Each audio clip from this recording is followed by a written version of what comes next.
ان کے ذریعے ان کا گوشت, ہڈیاں اور خون خدا تک نہیں پہنچتا, بلکہ اگر ہماری آڈینس کو حافظ قرآن ہو یا جن کی آیت کی نظر سے گزری ہو, بلکہ آیت کو نیٹ پہ سرچ بھی کیا جا سکتا ہے, تو آیت کا مفہوم یہ کہ یہ قربانی کے جانور, ان کا خون, گوشت اور ہڈیاں خدا تک نہیں پہنچتا, بلکہ ان کے ذریعے ہمارا تقویٰ خدا تک پہنچتا.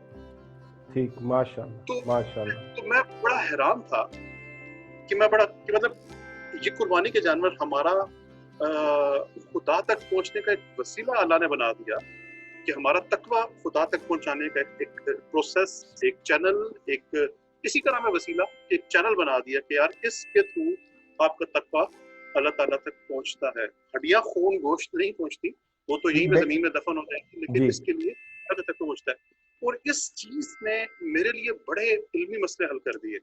ایک تو یہ تھا کہ مجھے سمجھ آیا کہ اللہ نے کیوں اتنا انزسٹ کیا کہ قربانی کے جانور میں عیب نہ ہو, کیونکہ وسیلہ بے عیب ہونا واجب. ماشاءاللہ ماشاءاللہ ماشاءاللہ.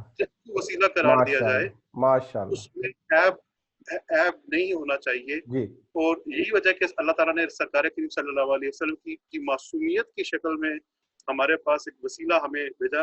وہ بھی بے عیب اس لیے قرار دیا کہ اگر وسیلے میں عیب ہوگا تو ہمیں نہیں معلوم کہ وہ خود وسیلہ خدا کے قریب خود پہنچ پائے گا کہ نہیں پہنچ پائے گا. ماشاءاللہ وسیلہ بے عیب ہونا اس بات کی نشاندہی ہے کہ وسیلہ جب تک بے عیب نہ ہوگا, اس مسبب حقیقی کی طرف ہمارا تقویٰ, ہماری عبادات اس کے ذریعے وہاں تک نہیں پہنچ پائیں. ماشاءاللہ ایک تو یہ بڑا خوبصورت میسج تھا. دوسری بات جو مجھے لگتا ہے کہ ہمیں اپنے بچوں میں, اپنے نوجوانوں میں دینی چاہیے, اور میڈیا پہ اس کا بڑا بھرپور رول ہونا چاہیے, جو ٹھیک ہے. گزشتہ کچھ سالوں سے قربانی کے جانوروں کو ایک فنی شکل میں پیش کیا جا رہا ہے.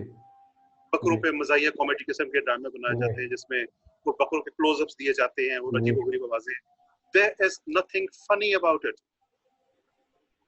Let me tell my all brothers Muslims کہ اس میں کوئی فنی بات نہیں ہے. یہ شاعر اللہ ہیں. ماشاءاللہ. قربانی کے جانور کو اللہ کا شاعر قرار دیا گیا ہے, اور اس کا اس قدر احترام ہے کہ جب قربانی کا جانور ذبح ہو جائے تو اس کے گلے کی رسی کو ہم جلا نہیں سکتے, ہم اس کو احترام سے دفن کریں گے. ماشاءاللہ ماشاءاللہ. آپ کسی بھی فقہ کے عالم سے, جو عالم مبشر تھا کہ اس کا علم ہو, اس نے احادیث کتب کچھ مطالعہ کیا ہو, آپ اسے پوچھیں گے تو بتائے گا کہ ان جانوروں کا کس قدر احترام ہے, کیونکہ ان کی نسبت اللہ تعالیٰ کی ذات کی طرف ہے. کیونکہ یہ وسیلہ ہے اس تک پہنچنے کا, اللہ نے قرآن پاک میں قرار دیا ہے. تو ہم ان کا فن نہیں اڑا سکتے, ہم ان کی ریسیں نہیں لگوا سکتے, ہم ان کے کارٹونز نہیں بنا سکتے, ہم ان کی عجیب و غریب قسم کی ان کے ساتھ جو ان کی میمز ہیں یا ان کی یہ these are to be respected. ان کا احترام بحیثیت مسلمان ہم پہ واجب ہے, اپنی ذات میں نہیں, لیکن چونکہ اس ذات نے ان کو شاعر اللہ قرار دیا ہے, تو ہمیں ان کو نہایت ہی احترام کے ساتھ ان کا خیال رکھتے ہوئے موسم کے حوالے سے ہم نے ان کی قربان گاہ تک لے کر جانا ہے. حکم تو یہ کہ ایک جانور کو گھسیٹ کے بھی نہ لے کے جائے, بلکہ اس کو اپنے قدموں تک کو چل کے قربان گاہ پہ جایا جا سکتا, جہاں پہ حکم تو یہ ہے کہ اس کا خون اور اس کا گوشت کھال تو ویسے ہی اس کو دے دی جاتی ہے, استعمال میں آ جاتی ہے. تو گڑھے میں خون گڑھا کھود کے جو قربانی کے جانور کا خون ہے, وہ گڑھے مٹی کے تک پاک زمین میں اس میں مٹی ڈال دی جائے, تاکہ وہ عام گلی سڑکوں بازاروں میں نہ پھرے. یہ اس حد تک اس کی تاکید ہے. تو جب ہم سارے لوازمات کو دیکھیں کہ تو ہماری قربانی اللہ تعالیٰ کی بارگاہ میں ضرور قبول ہوگی. حسن, جو اس سارے جو یہ ایونٹ ہے, یہ ساری فیملیز اکٹھی ہوتی ہیں, کزنز, بھائی بہنیں, سب لوگ اکٹھے ہوتے ہیں, تو اس فیل کے اندر سم ٹائمز جو غرباء ہیں, جو مساکین ہیں, جو حقدار ہیں, جو لاچار ہیں, جو بوڑھے ہیں, ان کے حوالے سے کچھ ینگسٹرز کو ضرور ایڈوائز کریں کہ عید کے حوالے سے ہم کیا کنٹریبیوشن کر سکتے ہیں, کیا ہم ایسا کر سکتے ہیں کہ جس سے اللہ اور اس کے حبیب خوش ہوں. مساکین اور غربا کے حوالے سے. جی ایک حدیث نظر سے گزری میری. جی اگین اللہ تعالیٰ مجھے معاف فرمائے کہ اگر کچھ اس میں الفاظ کا رد و بدل ہو جائے. اس کا مفہوم کچھ ایسا تھا کہ تین چیزوں کے ہم مالک ہیں. جی جو ہم نے پہن لیا, جو ہم نے کھا لیا, جی. اور جو ہم نے کسی کو دے دیا ہم اس کو. ماشاء اللہ. مجھے لگتا ہے کہ ہمیں دینے کی عادت بنانی چاہیے. ماشاء اللہ. بالعموم زندگی میں اپنی گاڑیوں میں ایک چھوٹی سی عادت ہے. آپ سب سے آپ اپنی پلیز کو ڈیولپ کوشش کریں. اپنے پاس کچھ ریزگاری گاڑی کے ڈیش بورڈ پہ سامنے رکھ لیں, کہ اس کے گلو باکس میں رکھ لیں. فقیر آتا ہے, ہمیں اس کی تحقیق کی ضرورت نہیں کہ وہ پیچھے سے کون ہے, پروفیشنل ہے, نان پروفیشنل ہے. اس نے آپ نے اپنے ڈیلی کوٹے کے 5, 10, 20, 15 روپے ریزگاری کی شکل میں رکھنے میں دینے, آنکھ بند کر کے دے دیں بس. ٹھیک ہے. اس سے آپ کو عادت پڑے گی, وہ یہ آپ کو دینے کی عادت پڑے گی. ٹھیک ہے. ٹھیک ہے. آپ دینے والا لینے والے کے بیک گراؤنڈ کی تحقیق نہیں کرتا. ٹھیک. ماشاء اللہ. ٹھیک. لینے والے کے بیک گراؤنڈ کی تحقیق جو ہے وہ پولیس کا کام ہے. جی لینے والے کا کام جی ممنوع ہے. جی طریقت میں محبت کے دین ہے, بلکہ محبت جو اس کا شاعر محبت میں منع ہے. جی آپ کا کام دینا ہے, آپ دیں. جی. تو جب آپ ریگولر عادت بنا لیں گے تو قربانی کا جو فلسفی ہے وہ بھی اس کے پیچھے دینا ہی ہے. جی ماشاء اللہ. واصف صاحب فرماتے ہیں کہ جو آپ کے پاس مانگنے کے لیے آتا ہے, اصل میں وہ آپ کو دینے کے لیے آتا ہے. اس کو خالی ہاتھ نہ لوٹائیں. جو مانگنے کے لیے آتا ہے وہ دینے کے لیے آتا ہے. حسن, کوئی ایکٹیویٹی سجیسٹ کریں عید کے حوالے سے بچوں کو, کہ وہ عید والے دن 3 دن ہم سیلیبریٹ کرتے ہیں.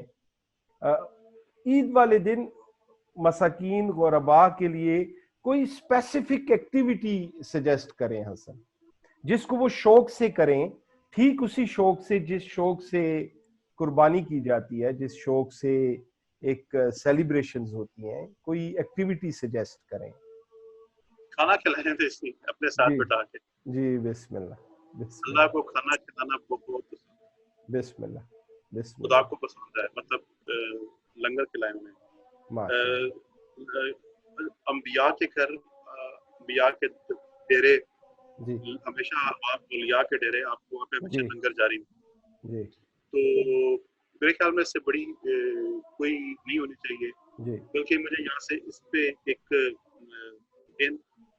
آپ کے گھر میں کوئی بھی شخص کھانا کھا رہا ہے, جو آپ کی 4 دیواری میں رہ رہا ہے, آپ کا ملازم ہے یا نہیں ہے, ٹھیک ہے, کسی اور جاب پہ ہے کہ نہیں ہے, آپ کے فوڈ مینیو میں اور اس کے فوڈ مینیو میں فرق اللہ کو غضبناک کرے گا.